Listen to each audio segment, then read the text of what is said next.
Hey, family, when we look back at our lives, we can see in hindsight all the miraculous things that God has done. Even in our hard times, we can look back and see God was there the whole time. Unfortunately, we're human and we often forget that. Forget the miracles, forget the provision, forget the things that God had did when he was watching over us like it never happened.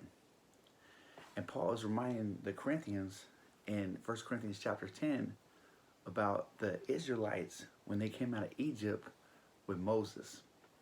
And he says in verse 1, "For I do not want you to be unaware, my brothers, that our fathers were all under the cloud, and all passed through the sea, and all were baptized into Moses with the cloud and the sea, and all ate the same spiritual food, and all drank the same spiritual drink. For they drank from the rock that followed them, and the rock was Christ. Nevertheless, with most of them, God was not pleased, for they were overthrown in the wilderness." So what he's saying here is just like us now, we are baptized under Christ. In the Old Testament, they were under Moses' leadership. But God was watching over them.